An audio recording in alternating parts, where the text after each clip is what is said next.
Hello, Bryan. Yeah, just a minute. Hey, listen, sorry, I don't have a lot of time. It's Bryan from this, that, and the other. Look, okay, I want to tell you everything. I want to tell you the truth about wood. You want to know about the real stuff? You want to know why the earth is hollow and why we're being run by aliens?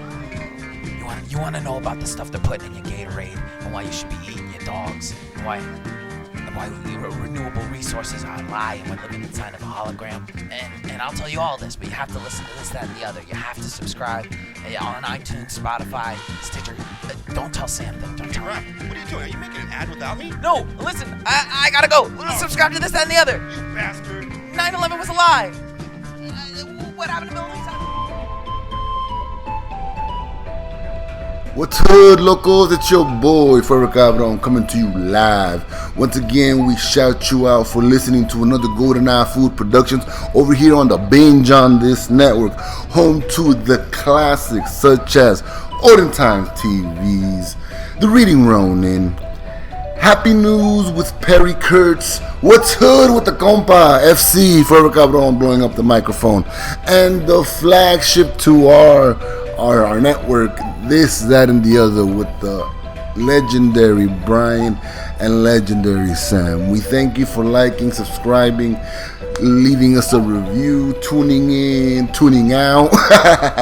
We really do appreciate you, dogs.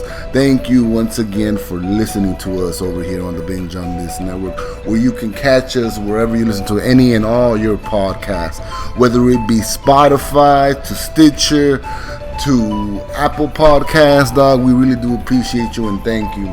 You are now tuned in to episode 22, the Deuce. Put that in the snub nose. Nah, dog, I'm just kidding. I was talking to a fool the other day, and I used to have a homie when I used to work at a mall. And his big thing, like, dog, if you don't want to commit murder, you got to use a potato. So that's where I got the snub 22 from. I'm a little bit under the weather, carnales. I'm not going to lie. I just got a fever last night. You know, you ever go to sleep with them chills? I'll be honest with you right now, dog. Fever dreams are a thing. But just to put you up on my week, dog, it's been a wild one, you know. I finally got a job, so shouts out to me. Now I'm just sick.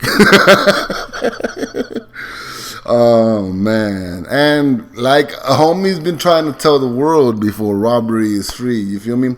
I lost my phone. Someone came up on it. It's been one hell of a way to bring in a new decade. But my advice to all of you out there, that if you're going through the struggle and shit like that, especially if it's January, I'm a big firm believer that as long as you keep pushing forward, hold your head up high, and, you know, hold yourself down, things are gonna get better, dog. Don't ever trip on that, locals. We got this. You feel me? So I want to get into today's topic because at this new place that I got a job at, I've been meeting some interesting cats here and there that have a lot. I mean, it's interesting just hearing the conversation. You feel me? I got into a discussion with this compa talking about the way I speak, you feel me? And just how to a lot of people, it narrows down the conversation, you know? Like I say on this podcast all the time, I'm Mexican first and foremost. A lot of people seem to find that as a disconnect to a degree sometimes. But like I try to tell others, this is my perspective, you feel me? We were talking about the situations of NAFTA that came out in 94, 96 that forced a lot of indigenous communities to grow certain crops, and people from, you know, nearby bordering the town or whatever coming across the border and going to work the field, you know, quote unquote, taking jobs from the from the citizen, if you would. You feel me? So in those discussions or whatever, I'm very opinionated, you feel me? I'll be the first to admit I'm not the most political individual, dog. Like, I understand hood politics more than I understand legit politics, just because I'm from the hood, dog. Whatever the fuck that means to anybody else, it just means to me that I'm aware of the struggle, you know? Working at a 9 to 5, working at big old plots of land that colonizing still takes into effect today. You feel me? Walking into places that are I'm gonna sound real fucked up right now, and I apologize, but that reflect nothing but themselves. You feel me? We were talking about police brutality, and in one of those conversations, I told the fool police force hire individuals that reflect them, or individuals that they feel will help enforce whatever XYZ situation you want to find yourself in. You feel me?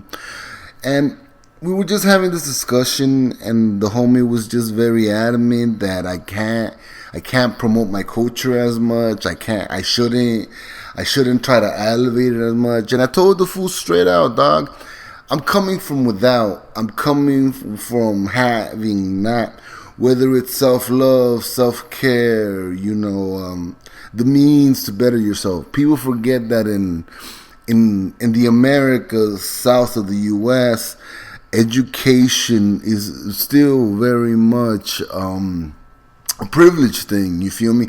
If you know how to read, if you know how to write, if you know how, like, the definitions of words, I'm not gonna lie to you, locals, you guys are ahead of the ball curve. You feel me? Because a lot of these individuals come up in a time in which they were robbed. The 50s, 60s, 70s were a really turbulent era for a lot of places across the world. It's just one of those things that you kind of hear it in the backdrop, but you kind of forget that you're living in history every single day. People tell me all the time, hey, loco, what do you think about this Trump impeachment? Dog, all myself personally care about is the paperwork, ese. As long as that shit is on paper, as long as that shit exists within the history books, dog, he can be reelected for another 4 years, but you still are an impeached president. You feel me? Just because a whole bunch of crooks in the Senate don't want to acknowledge that, because mind you, this is always going to be the conversation within governments, taking accountability for mobbing people. And they're going to justify their bullshit just by, affirming their actions. You know what I mean? It's fucking wild. But getting away from that for 30 seconds, we ended up chopping it up just about what the culture is, because I'm not the individual. I don't believe in that phrase, ni de aquí ni de allá.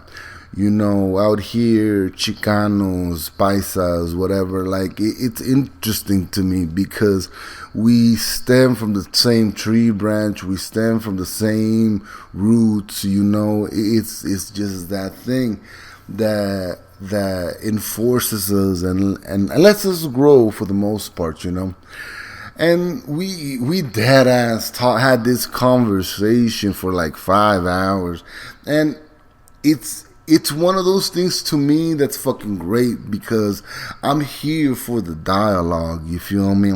I'm here for the conversation. I'm here to tell you why I believe in the things the way that I do. But the homie proved a few points. You feel me? But like I told him, I have to be this way to make sure that we as a community, we as a people find water for ourselves. I sometimes feel like I'm repetitive or redundant, later on in the year, once, because like right now I got a lot of personal stressors, so I'm going to try my best to probably in the next 2 or 3 episodes that we go forward, I'm going to give you guys a historic breakdown on Benito Juárez, Vicente Guerrero, Simón Bolívar, even, and mind you, Cubans aren't going to like me for this, but what inspired Che Guevara to go bring quote-unquote liberation to Cuba. And in those things, I want to dive into the best of my abilities on these individuals because they were speaking truth and they were able to build the movement around themselves, you feel me?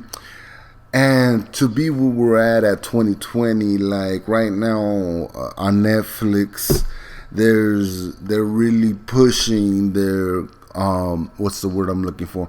Their Latin context forward, you feel me? They're hashtagging the Latin excellence, kind of making Latin and excellence one word. Shouts out to Giselle Hernandez, very impactful and powerful photographer that I had the opportunity to meet for 30 seconds, you know. Shouts out to her. And shouts out to the other homegirl too, homie. I hope you've been doing well, and I hope you've been living if you ever listen to this. There ain't nothing but love on my end. But it's a beautiful thing to see that stories are now being told.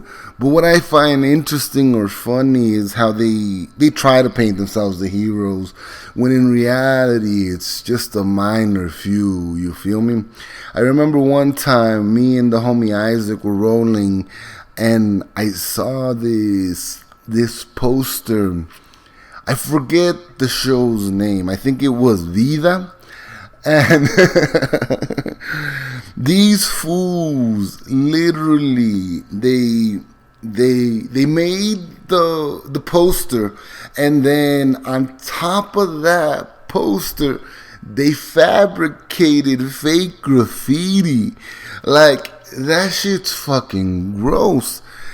I mean, if I would have been them, I would have looked to the community and looked for a legit artist to kind of help, you know, give it their own twist, give it their own spin. But the grossness of everything was how washed it was, you feel me? How fake it seemed. And that's that shit, dog. Like, I can't let my culture give out to fake shit just to cash a check, you know? Just to get an audience. Hijo, we've been out of here, you know? Right now, reaction videos are really big on YouTube, and there's this cat that goes by Master of Voice, and he's built a large following fan base based on reaction to Latino Mexican greats. Juan Gabriel, Rocío Durcal, Angela, I forget her last name, but she's the one that sings El Me Mintió. And I'm just sitting there kind of watching this man react to things that I grew up with, you feel me?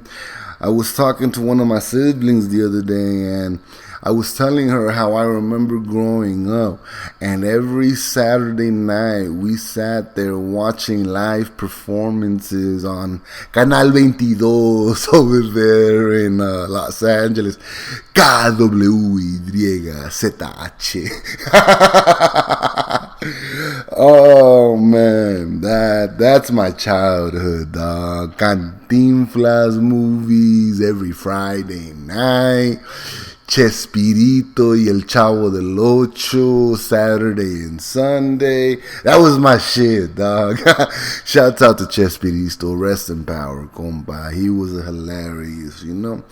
But watching all of these things and just watching our culture kind of grow and flourish, it's a beautiful thing to me, you feel me? I find it kind of dope that, you know, the oldest homies got their oldies, but my generation got our oldies too.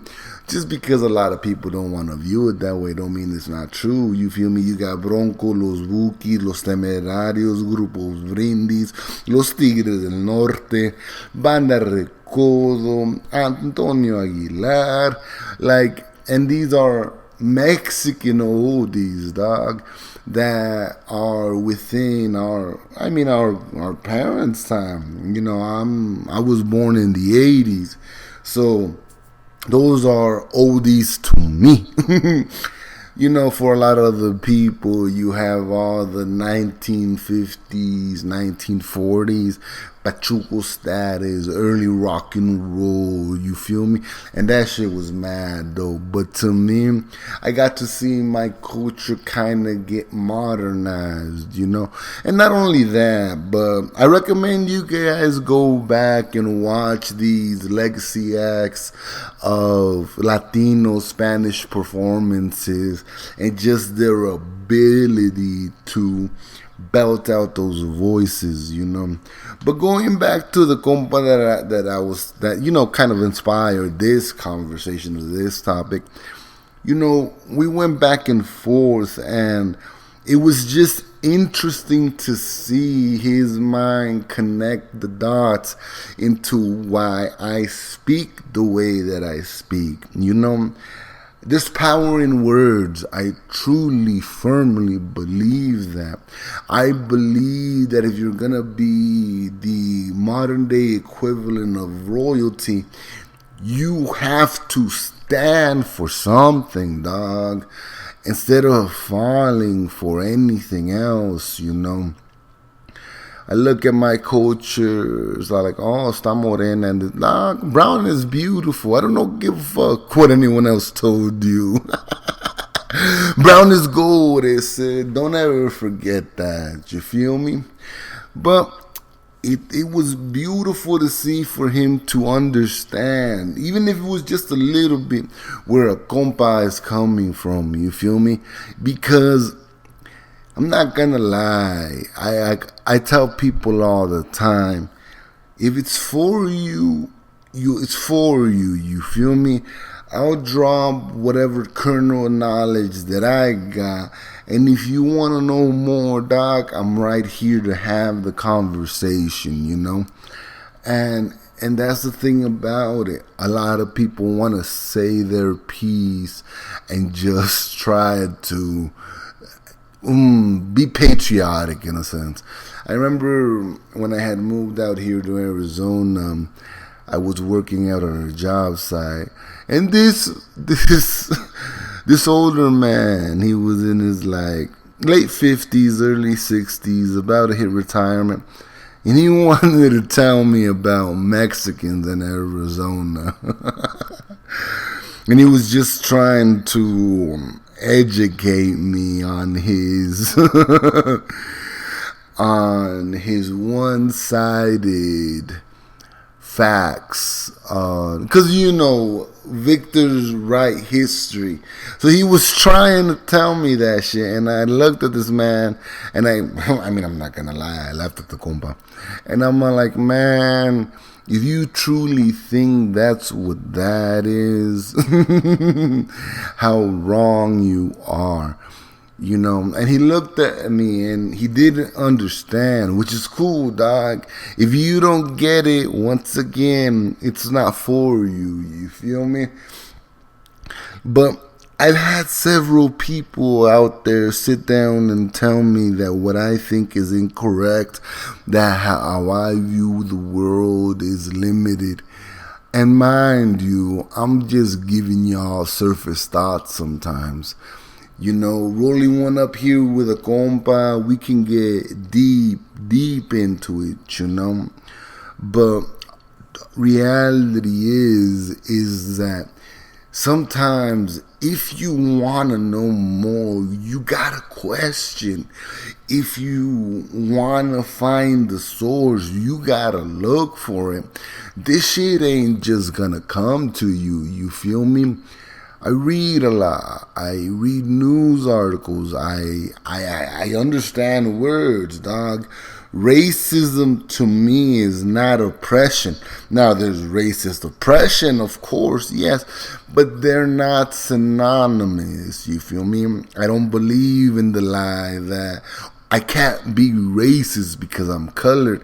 Nah, dog, you can be racist.